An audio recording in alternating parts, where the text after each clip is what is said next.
Would now like to welcome our keynote speaker, Denise Smith Ali OAM. Noongar woman Denise Smith lived her early life in her father's Ganyilku country, Noongar. Her mother is from the Wilman clan, Noongar, and Denise is a Bilia, the river people. Denise has always had a strong interest in her culture and language and has worked for 2 decades, probably a lot more, on reviving and maintaining Noongar language. In 1997 to 2002, Denise was a part of establishing the Aboriginal Kindy to Year 3 school. In 2001, Denise became a Noongar Lote teacher. Denise qualified with a Bachelor of Arts in Language and Linguistics from the Bachelor Institute of Indigenous Territory Education in 2008. Denise is now the Senior Linguist Language Coordinator for Noongar Budja Language Centre Aboriginal Corporation, undertaking forensic analysis of the extensive recordings, transcriptions, historic materials, lexical database, morphology, dictionary, sketch grammar and phonology. Denise was awarded an OAM in 2023, so big congratulations for that recognition. Kai and Yang Jurpan Nonok Jenining, Yang Jurpan, Bulla Bulla Momari, Noongar Wajalas, Dartnyin, Kalgoorlie. Hello, I'm happy to see everyone, lots of faces in the audience, and hello to all the mob in Kalgoorlie. So my talk today is about looking through many windows of linguistic intergenerational knowledge transfer. I acknowledge the people of the Kalgoorlie and the land that I'm standing on today, as well as the strong impact of colonisation of all Aboriginal people in Kalgoorlie. And thank you for letting me be here and inviting me. My introduction is really right across the board of my life and being recognised as an academic person, as an Indigenous person in this world of linguistics and working with my language. So I'm going to talk about my clan, my family, my culture's knowledge, and about where I come from. And then I'll talk about the mission, where I was taken away from my family, 22 years of life of learning and engaging in the Noongar language, making strong choices on where I do my academic studies, and I'll talk about all that, starting a language centre off my kitchen table, strong partnerships with Bachelor Institute, with Dandri Muriap Darbakan, which is a program that I started, doing the groundwork and documenting and publishing the ancestral knowledge of the Noongar people, and 2013 establishing the Noongar Budja Language Centre as its own identity and a certified language centre in Noongar Nation. But before I move on further, I would really like to acknowledge my sister who passed away just recently, who was my main informant. She was my kuramaat, my best sister that taught me a lot of things. I'm sorry, I didn't even think I'd do this. But anyway, she taught me a lot of things. So it's hard when you lose someone who knows everything about you and about your life and your family when you need them today. And since she's been gone, I've been needing her a lot. But I do have a lot of family. I've come from a very big family. This is my Wilman. This is a map of my country. So within that country, the 3 major dialects, the green, the purpley blue one here is my family and my country. And the orange part is across down south, down the bottom, going over to Israelite Bay, across to the east. So my mum's family is the Wilman. So within that, we have 3 major dialects and 14 clans. And it's all one single language group. We all have some variation of the same language. And that's the only language nest in Australia that is quite big, and the geographical location of that is quite massive. It's bigger than Melbourne, actually. So I travelled all the way through that many, many, many times over the time of my journey and in different platforms. So my mother's country is the Wilman, the red one, and my father's country is Kanyang. So I was born in my father's country, and we are the river people. We're not associated with the ocean, we're river people. And I grew up there all my life as a river person. And in that space, that's where I talk about where I was taken away from my family when I was only 2 years old and put into a mission. And when we left, and I've only just recently found out a lot of this stuff because my sisters and brothers who are older than me, there's 12 of us, and I'm the second youngest, but the youngest girl. So it's funny when you hear the interpretation of your family links.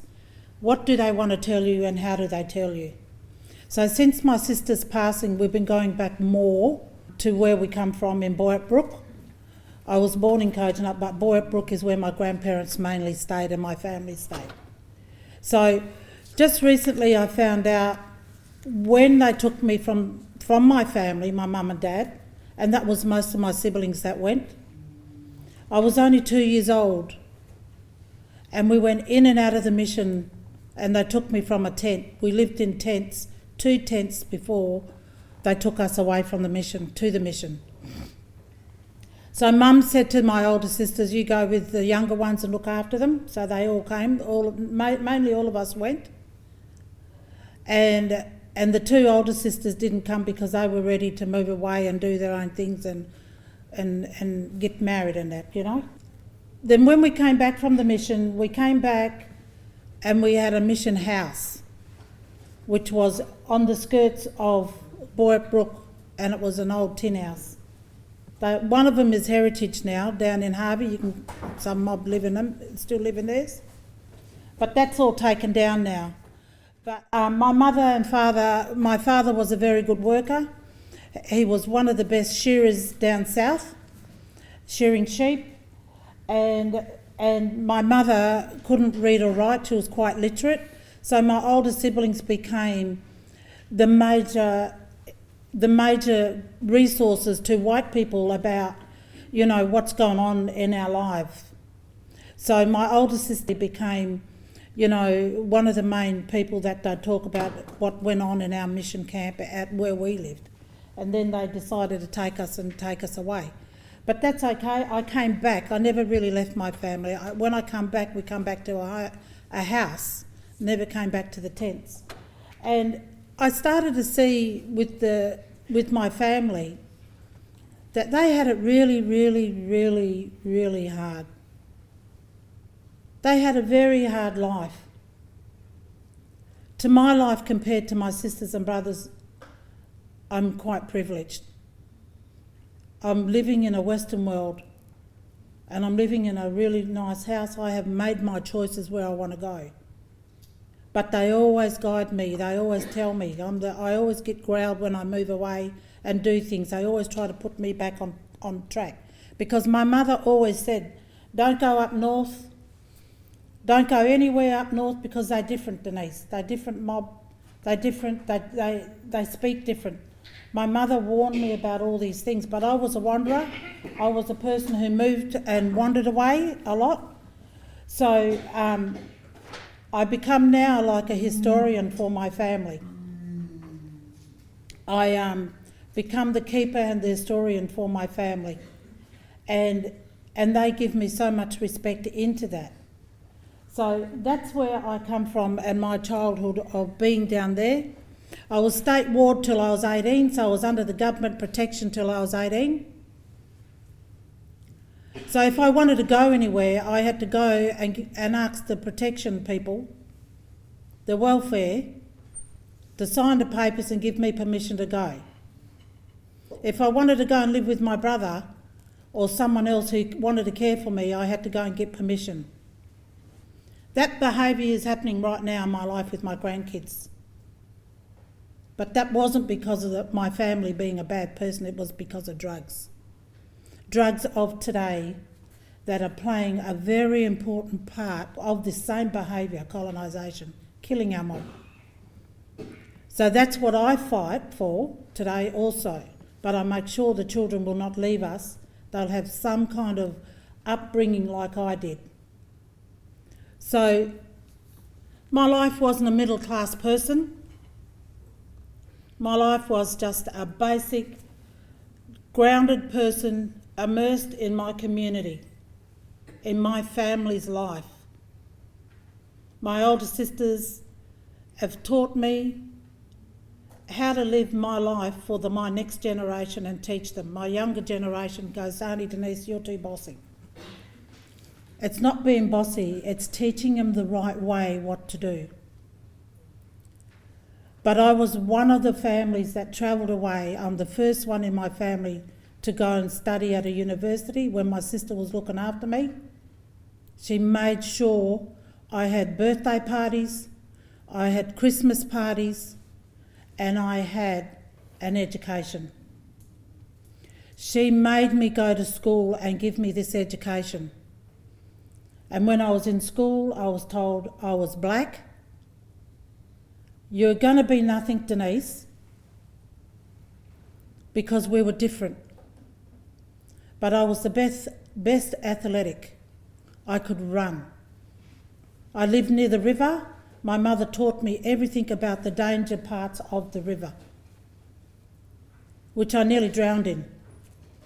But I survived. I got out of that because I remembered what she said. They taught me about how to survive in the bush if something went wrong. Sadly, my father passed away at the age of 45, very young age. At the age of 45, leaving 12 children behind. Our brothers had to stand up and become the carers. They got jobs on the apators, so they brought meat home for us, and the welfare helped out with Mum. And then they decided then, after all this, they'd move to Perth and we had to get an education in Perth. And that's where my life started, moving around in the Western world into the white world of what I needed to do in education. I never touched drugs and I never touched alcohol. That didn't sit with me. But some of my family did, and some died now and some are still living with that poison.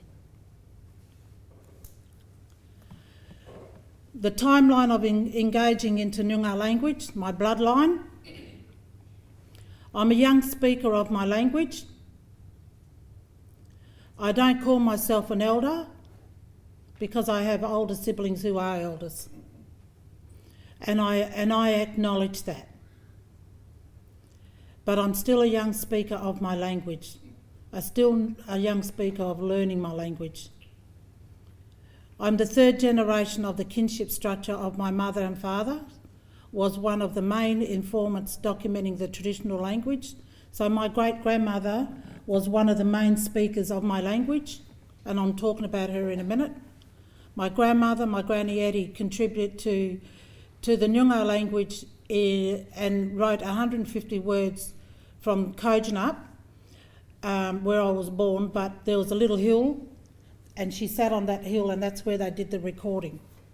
I take all this stuff back to my people down south because I don't know that, and we are educating my mob about it. And she published in the Journal of the Australian Race 1886 to 1887, over 130 years ago, at Kojonup Hill at Edicup. I lived with her when I was 16 years old. She was one of my main informants, and no one told me at that time to pick up a recorder and record her. No one never ever told me that Granny Eddie, my mother's mother, was one of the main informants of documenting Noongar language. And when I was 16, I shared a room just like there, one bed there, one bed there. And she never really spoke English. She didn't speak English hardly at all. As soon as I come home from school, she'll be talking Noongar to me, and I knew there was something different because all I heard was really English. But I knew she was speaking something different, and she would always point to me. She was blind. That's a photo of her. She was blind, and she was very smart in her own way, but I didn't know she could speak Noongar, and they recorded her. But I did know there was something different about Granny. And in that house that we lived in, her son went off to war. He came back and he stayed with us. He didn't speak. He just had dinner with us and go back to lay down. We didn't know about the war. We didn't know about, I was only young, didn't know about all that stuff. But one of my sisters, who was the elder sister, she'd become the carer for everyone. So Granny Eddie was one of our main informants of documenting our Noongar language. That's my mother and my grandmother.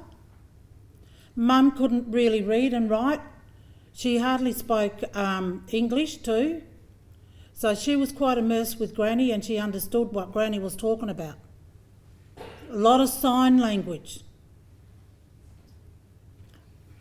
But I was still young, brought up in this Western world, and didn't know what this was. And then we all lived in one house. This is my father and his mother, and they had the same. This is where, before the bloodline stopped, my father and my mother had the same bloodlines, and they were traditional blood. It was very clean law, very clean blood. That broke when we went to the missions. That behaviour of my kinship structure changed. And it changed.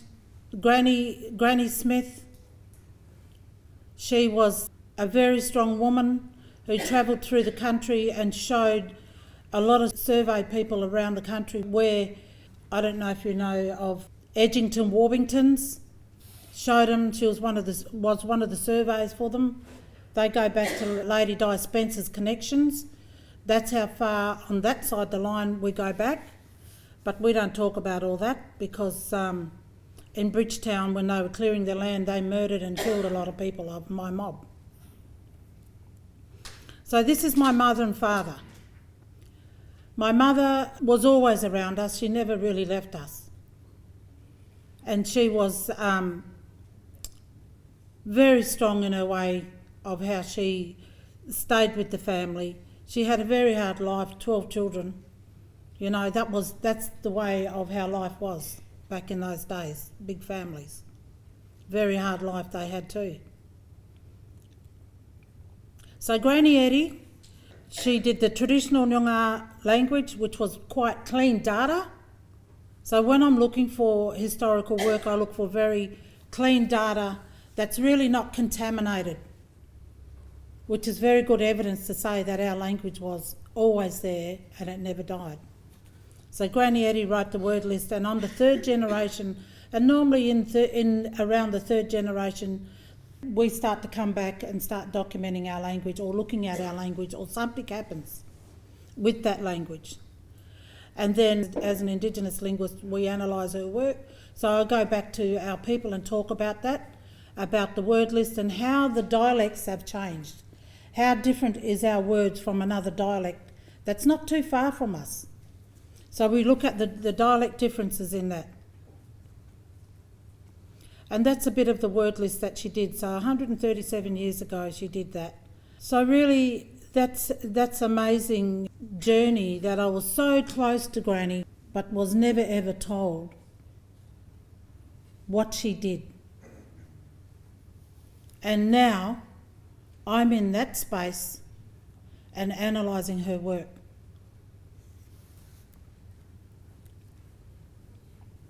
So back in 2001, I started my journey with a K3 school, and that's that image up the top there. That's when I started language other than English with a K3 school. And the children that went to that school were children that weren't allowed to go to public schools because they reckoned they were too feral, they were too hard to manage, they were in the too hard basket.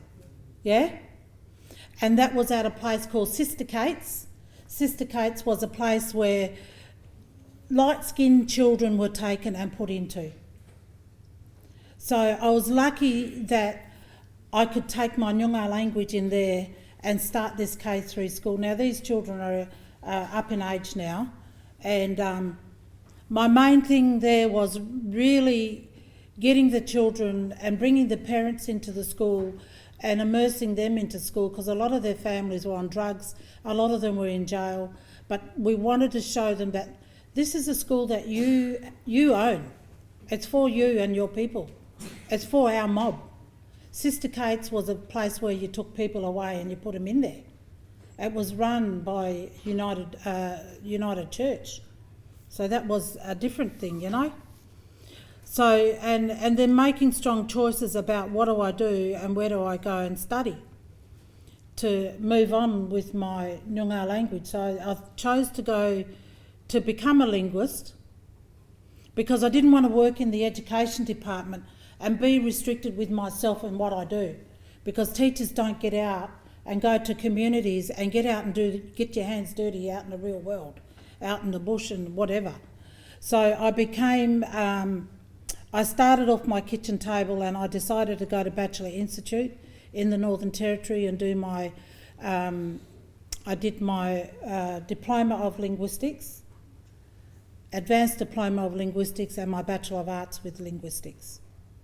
And that was just the perfect place for me because I was immersed with other Indigenous people around me who come from all over Australia to analyse languages just like I did. So we did a lot of healing and sharing. I did 11 years there. I also started working with Bachelor Institute and I started my project Dandju Muriap Darbakan. Dandju Muriap Darbakan means coming together, moving fast, but same time doing it slowly as we go along. So the Language Centre did start off my kitchen table, and that was around 2021. I started off my kitchen table, so I'd have people coming in and we'd work off my table. We were just starting off, and I was also starting to do work with Bachelor at that time. Today, that's our beautiful Language Centre. Today, that's our Language Centre. I graduated with Rest in Peace Rose Cornock Monks, who acted as Jeddah back in the days. She was a young actress back in the days. She was the chairperson of Bachelor Institute when she graduated me, and she's auntie to me in Bloodway with my family in Alice Springs, but she's rest in peace now. So I've seen her movies, but I was so privileged to have her graduate me at Bachelor Institute in the Northern Territory. Bachelor was good at its time. It was the ethics that they had for Indigenous people was fantastic. The timeline of Noongar language. As an Indigenous linguist, I'm always trying to look at closing the gap and stopping the loss of languages. Indigenous people are now in the space of interviewing Indigenous people now. So we are responsible for documenting our own language and the knowledges. We are now in the space that we can do this. And people are doing that, which is fantastic. I am now the one who is examining my people and my language. It's taken a long time to get there. When I first started going back into the Noongar people and talking about language and asking old people, you know, can we sit and talk about what do we need to do, or start interviewing or having yarns about it, a lot of old people said, no, I don't want to know about that, that's dirty language. They was told that.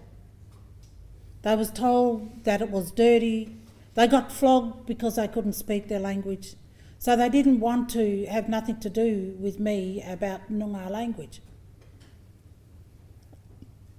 But knowing me, I kept coming back. And I kept coming back. And then at the end of the day, a lot of the oldies started to talk about their own feelings of loss of language. In this kind of game, you've got to be gutsy.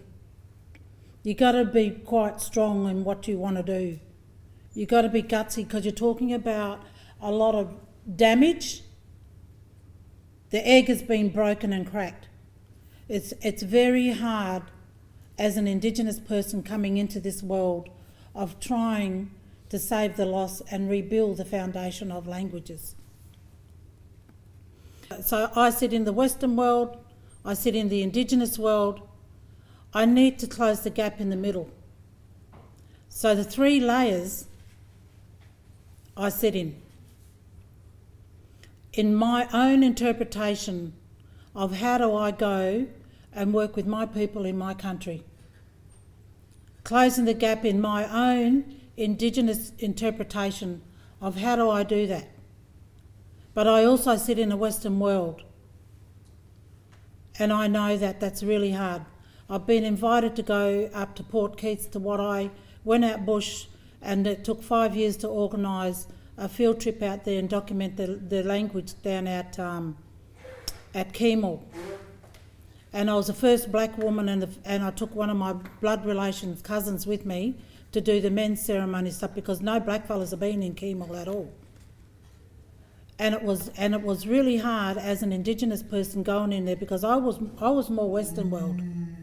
I was more in the world of the Western world than being, and trying to find my traditional language. So it was really different. It was really hard how to find my way through that. It was very serious business.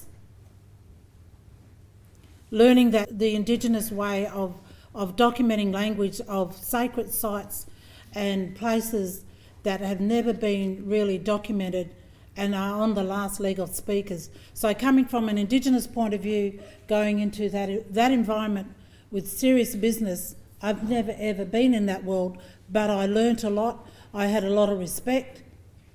And the old lady who was the boss, she was the last speaker for their mob out there in Keemul. So it was interesting. It was the icing on the cake to one of my jobs of when my mother said, don't go north, and I went north. I took the risk. You got to take the risk of doing things. And I said to my family, I had to borrow another lady who I was studying with, who was a senior law woman from South Australia. I said, Jumri, what I got to do? And she showed me. She said, you got to do this. So she showed me the practices of protecting myself and what I needed to do to get protection when I go into these places. You don't get invited. They've been watching me for a long time, and they said, you come with us because we want you to come because you're a black woman and you're doing Indigenous work, yeah? I had to make strong choices to step out of my boundary to go and do this work as an Indigenous person.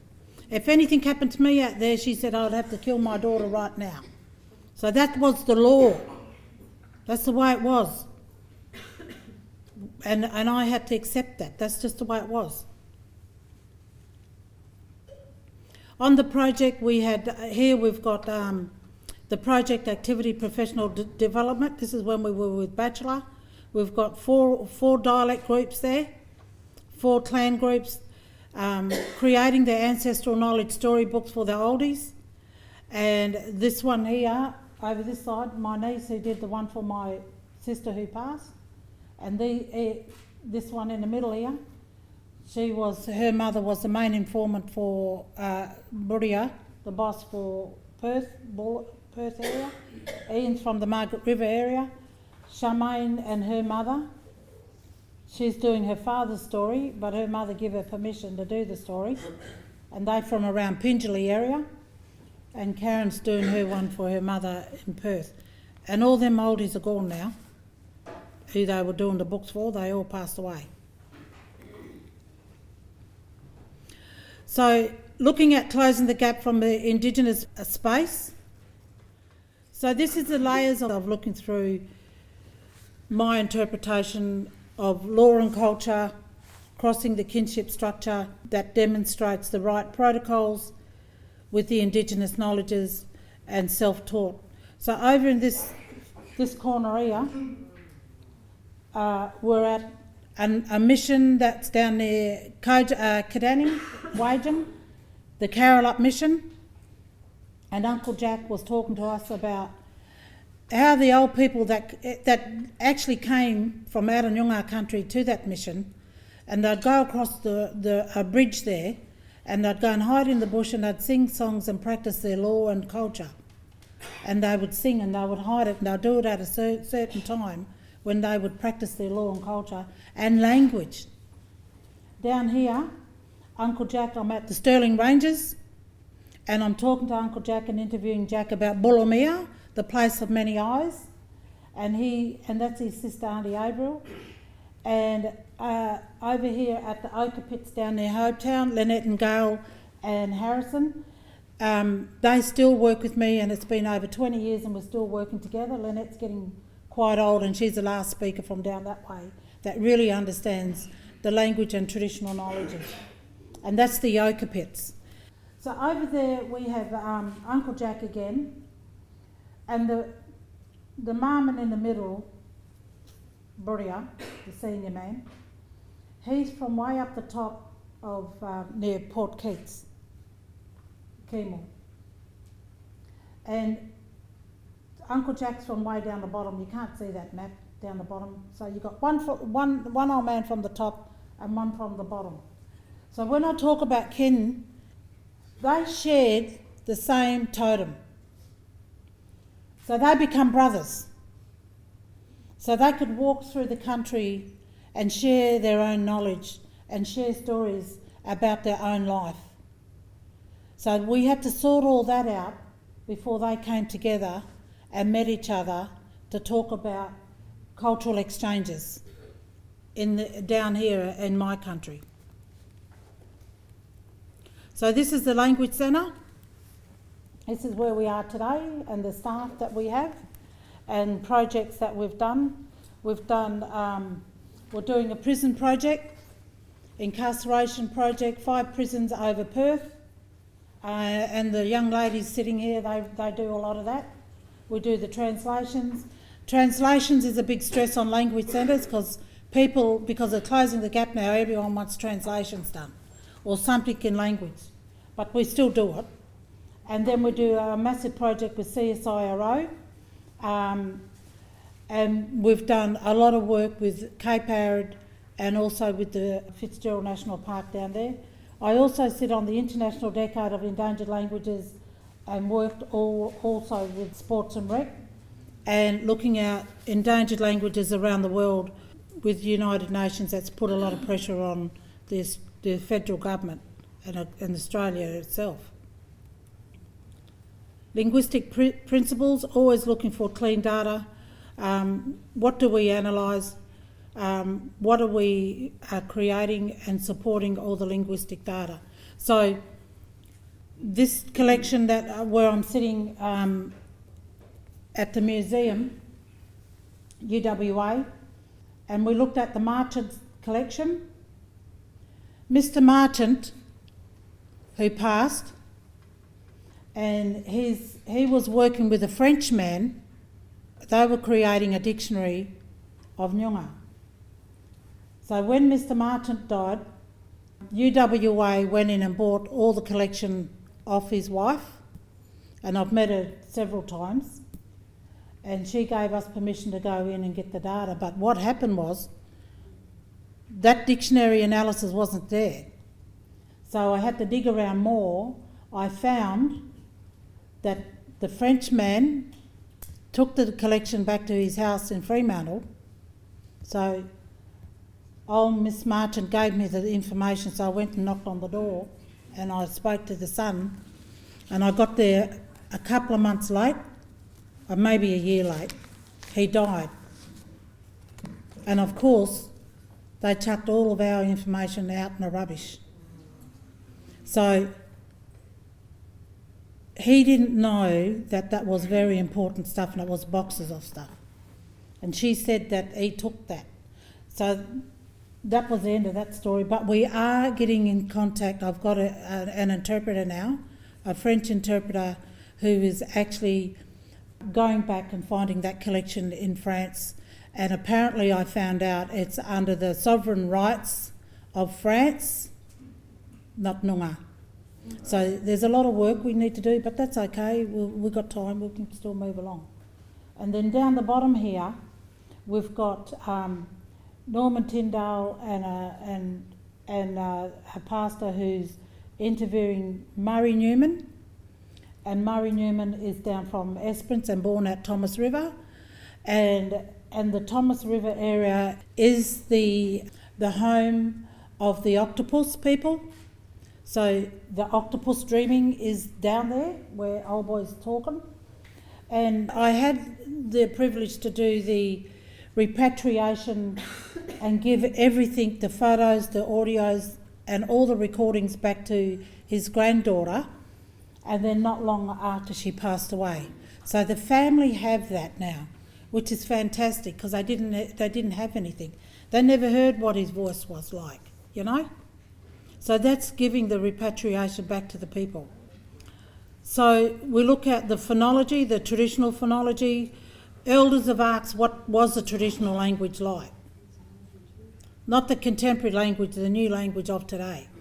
They want to know what the traditional language was like, which is very hard because a lot of Noongars don't speak that today because of the movement of the colonisation. So we're trying to rebuild what that traditional language was like. We did a lot of work with Sue. We do do a lot of work with Sue. Sue's been a lifeline for us in regards to linguistic work and the sketch grammar of the traditional language. So we did a boot camp with Claire Bowen at Yale University, which is the Mohawk people in New York, and we worked with her over a period, I think, of 2 years, and we now published a sketch grammar of what the traditional Noongar language what it could have been like, and this is only the surface of that. So that was published into the Australian Oxford Dictionary, Oxford word list that they had or information. But we had this done, and that's only been done over the last 6 months, published. So that was an outcome that we worked with for a long time, and one of the outcomes that we wanted to do along our journey. We are looking at the traditional dictionary, and we've been working on the traditional dictionary for about 8 years, or maybe less than that. We're using Toolbox. People think, oh yeah, Toolbox is old, but no, it's not. It's for us at this time, it's perfect.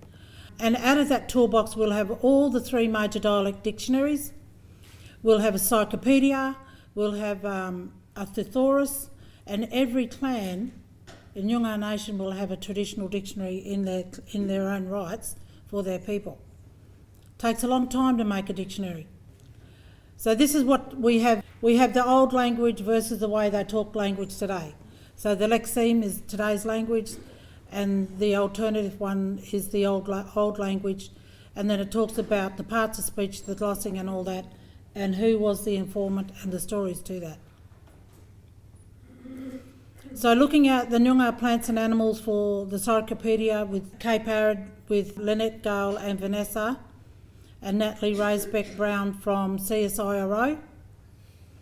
When we went down to this place, Gail always talked about the ancient seabed. And the ancient seabed, this project came to me 15 years ago, but I never had money, I never had the time to get there, but now we've gone down there. It's down near Esperance, and it's a further about an hour and a half away from Esperance, going out towards Israelite Bay. It's a very tough country to get to. But the hill behind them people was dug into, and that's the ancient seabed. And there's many layers to the ancient seabed that were dated back to, the fossils we found were dated back to, because we had 9 scientists on the trip, and they dated the shells, the fossils, 38 million years old, and then we found the red rock that sits under the ancient seabed, that dated back 2.5 billion years old. That part of the world was attached to Antarctica and it drifted off and went to Antarctica. Our people, our animals, our plants, our DNA to this country. This kind of ethnobotany was also happening in Arizona, in the Grand Canyon, and in Peru. So this is quite new and unique to Noongar people at the moment. When I said to the families, we're going back down, because we had to do something about protection over that land straight away, and they were taking the soil away to make roads. So they were taking the soil away with the ancient seabed fossils and didn't know that how old they were. So we went back. We have Jerry Turpin, is in that checkered shirt on the end there. He's the first ethnobotanist in Australia as an Indigenous person. So Jerry was involved. We have two guys who were up in the back over here, but two guys from Savannah who were doing work out near Kalgoorlie down the bottom near the Israelite Bay, and they were examining the water, ancient waters in caves.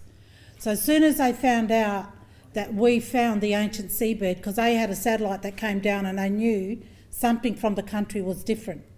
The satellite images showed them something different there. So as soon as they knew we were doing that, they flew straight over and asked can they come on our field trip. And that was good for us because we had some really strong evidence of what we were talking about that was right, that needed protection. But my job was really to look at the language analysis of that place. So we had lots of botanists who were doing the plants and animals, and then we had a paleontologist who came in and looked at all the ancient seabed shells. That's the icing of the cake of my job today, because that is old and that is clean data and it hasn't been seen. Amazing. So the families who I work with, these are the three TOs, Lynette and Gail again. 15 to 20 years later, we're standing back still doing work, and Vanessa. They have different fields of work. Gail is now sitting down there in the blue. Gail's pretty sick, so we have to work quickly with Gail because she's one of the main last informants for that region. And people think she's talking stupid when she talks about stuff. They think she's cartwire, but she's not. She never went to the mission, so she knows the stories. She sat up all night with the oldies and they told her everything. You know, the knowledge went down to her. So this is where we sat down and we talked about the intellectual copyright with every member that came on the team. We got them to sign the confidentiality forms because it's unpublished work. And how do we save it for the Noongar Language Centre and what do we do with it? Because the TOs want to work with us. They want to work with the Language Centre because it's a safe space. And it's a Noongar place, and they know that we will work with them and we will keep things for them. We don't give it away that easy, because that's their knowledge, that's their work. Universities are different, sorry to say that, but we know. So after we come back, we start to look at what we're going to put on the Atlas of Australia. We do a lot of work with what these words are. How do they name them and name these plants in their own interpretation of their own language? The scientists said, oh, this plant looks like, and it was a unique plant, they just found it, a new find. They said, oh, that plant looks like a crown. So I said to the oldies, what's the word for crown? We don't have a crown.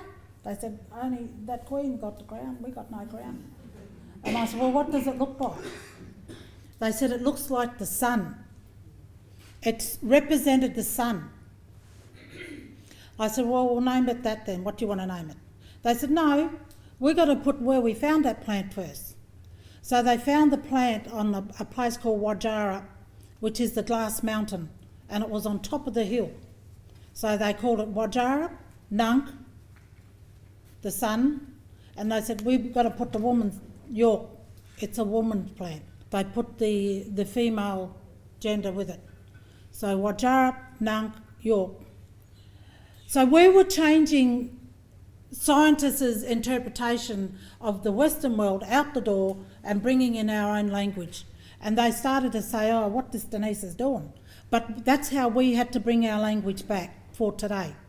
And you can look on the Australian Atlas of today and you'll see all the work that we've done on there, and that's for children and everyone in school, whoever wants to use it.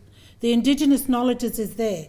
That's the first time on the Australian Atlas that that's ever been done. So this kind of work takes you everywhere.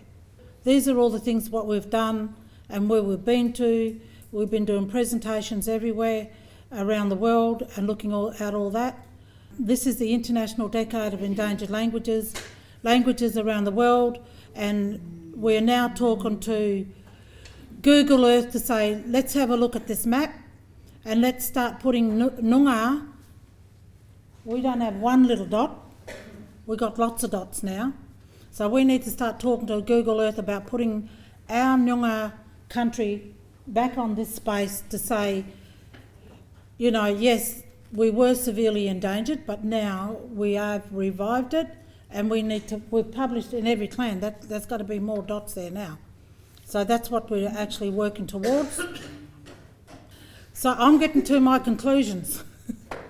So I've been stopping the loss of languages, the intergenerational transfer, caring for country, telling the truth and celebrations, and this is the voice we use at NAIDOC and everywhere else where we go out and talk about what we do. These are the key points of Indigenous people moving forward and how do we work and how I've worked for them. Thank you. Yanga.